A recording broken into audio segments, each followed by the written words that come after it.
ছেলেকে স্কুলে দিয়ে গিয়েছিলাম আমি ফুল গাছ কিনতে। তো এত রকম ফুল গাছ দেখে আমার তো ভীষণ রকম খুশি হচ্ছিল যে যাকগে আমি এই শীতে কি কোনো গাছ লাগানো হয়নি, তাহলে আমি দু একটা ফুল গাছ লাগাবো।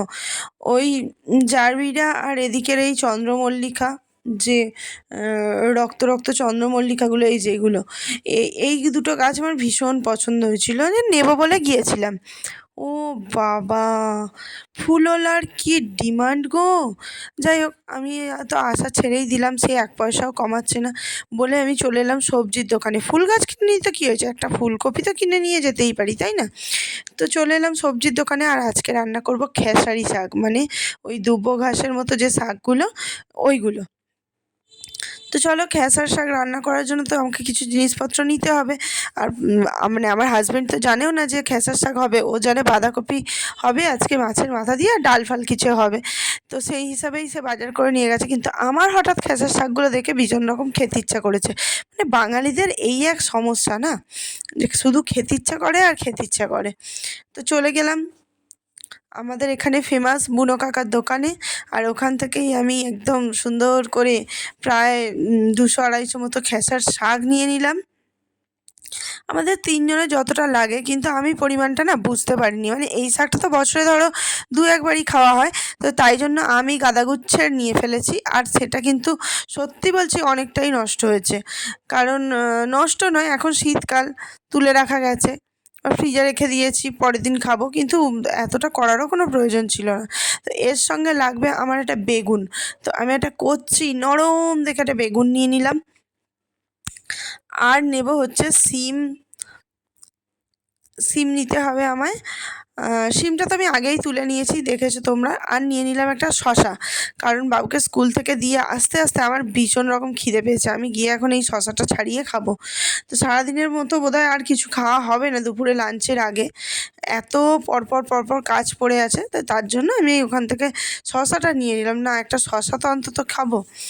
আর নিয়েছিলাম হচ্ছে তোমার কড়াইশুঁটি, আর হচ্ছে পেঁয়াজকলি। তো ভাবতে ভাবতে আমার শেষ, কী নেব কী নেব কী নেব, ভাবতে ভাবতে ভাবতে ভাবতেই আমার দিন ফুরিয়ে যাচ্ছিল। না না, আমি দাঁড়িয়ে আছি কেন, আমাকে তো নিতে হবে একটা ফুলকপি। ফুল গাছ নেওয়া হয়নি, একটা ফুলকপি তো নেবো বলো। তো চলো, সব নেওয়া হয়ে গেছে। এই যে বাড়ি চলে এলাম, বাড়ি চলে এসেই আমি বসে পড়েছি বাঁধাকপি নিয়ে আগে কাটতে। বড়ই ঝামেলার জিনিস একটা। তো চলো, বাঁধাকপি কাটতে কাটতে, সবজি কাটতে কাটতে তোমাদের সাথে একটু গল্প করে নিই। শীতকালে মানুষ খেতে ভালোবাসে বলে একবারে গোগ্রাসে খায়, দেখো, এই ওই সেই, সত্যি বাবা। আর কত সবজি, কত কিছু, একটা কিনতে গেলে 10টা কেনা হয়ে যায়, সেই লেভেলের খরচা। মানে সবই যেন বেশি বেশি, খাটনিও বেশি। ঘরের বিছানা করা এক কাঁড়ি, বিছানা তোলা, তারপর কাচা ধোয়া, জামা কাপড় গোছানো, মানে সবই বেশি বেশি। এই শীতকালটা যে কি করে মানুষ বলে ভালো লাগে, শুধু ওই একটু খাওয়া আর ঘোরার জন্য। নমস্কার বাবা, এত সমস্যা নিয়ে আর ওই শুধু ঘোরাফেরা জন্য মানে ভালো ক্রেডিটটা দিতে হবে, ওটা আমি পাচ্ছি না। ওই ক্রেডিটটা আমি আর দিতে পারছি না, কারণ এত ভালো বলা যাবে না।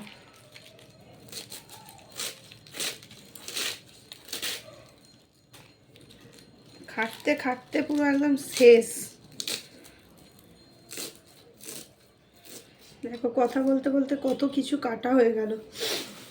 বাঁধাকপি কাটা হয়ে গেল, সিম বেগুন কাটা হয়ে গেল। এই খেসার শাক দিয়ে করার জন্য তো সিম বেগুন একটু দিতেই হবে, এর মধ্যে পেঁয়াজ কলি, কড়াইশুঁটি সব দিয়ে খেসার শাকটা ভাজলে কিন্তু দারুণ খেতে লাগে। তো ওইগুলো সব আমার ছোট ছোট করে একদম ভাজার মতো করে কুচি কুচি করে আমি কেটেও নিয়েছি।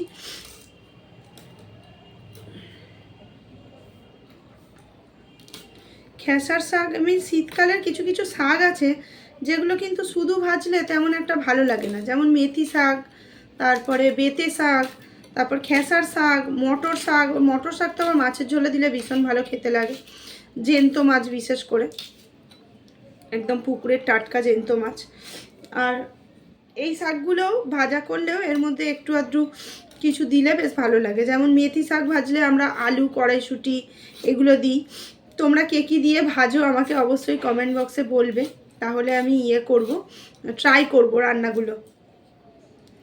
আর খেসার শাক আনলেও আমরা এই সিম, বেগুন, পেঁয়াজকলি, কড়াইশুঁটি এগুলো দিয়েই ভাজি। তো ভালো লাগে খেতে, ভীষণ ভালো লাগে। আমার হাজব্যান্ড একটু বলে যে কি এগুলো দুব্বো ঘাসের মতো, কিন্তু ব্যাপারটা হচ্ছে দুব্বো ঘাস তো নয়, শাকই। ভালোই লাগে। আর কার কার ভালো লাগে জানিও। চলো, আমার মোটামুটি কাটাকুটি কমপ্লিট হয়ে গেছে, এবার আমি রান্না করব। রান্নাটা আর তোমাদের সাথে শেয়ার করছি না, কারণ আমার তো রান্নার ভিডিও, মানে রান্নার ভিডিওর চ্যানেল নয়, বা রান্নার ভিডিওর আমার কি বলবো, কুকিং নয়, কুকিং চ্যানেল নয় আমার। তো তার জন্য আমি আর দেখাচ্ছি না রান্নাটা, তোমাদের জাস্ট বললাম যে এইভাবেই করি। তবে তোমরা যদি চাও যে এই এত রকম সবজি দিয়ে কি করে শাক ভাজা হয় সেটা দেখাতে, তোমাদের কমেন্টের ওপর বেস করে আমি পরে দেখাতে পারি। তো করে খেয়েও, হ্যাঁ, ভীষণ ভালো লাগবে। একটু পেঁয়াজকলি, বেগুন, কড়াইশুঁটি সব দিয়ে একসাথে ভেজে তারপর শাকগুলো, কুচো শাকগুলো তুলে দেবে ওর মধ্যে দিয়ে, একটু নুন দিয়ে আর থালা ঢাকা দিয়ে দেবে। তারপর দেখবে খেয়ে ভাজা ভাজা করে নামিয়ে কি দারুণ গন্ধ লাগবে, এতগুলো সবজির গন্ধ সব একসাথে মিশে দারুণ একটা ব্যাপার হবে। ঠিক আছে, চলো আমি এবার রান্না বসাবো। এখনের মতো চললাম, টাটা, আবার পরে আসবো। আমার ভিডিওগুলো ভালো লাগলে প্লিজ লাইক, কমেন্ট, শেয়ার করে দিও। তোমাদের সাপোর্ট একান্তই কাম্য, তোমরা ছাড়া কিছুই হবে না। তো তোমরা প্লিজ একটু সাপোর্ট করো যাতে আমি একটু আগাতে পারি, তার জন্য। তো চলো, চললাম, টাটা, বাই বাই।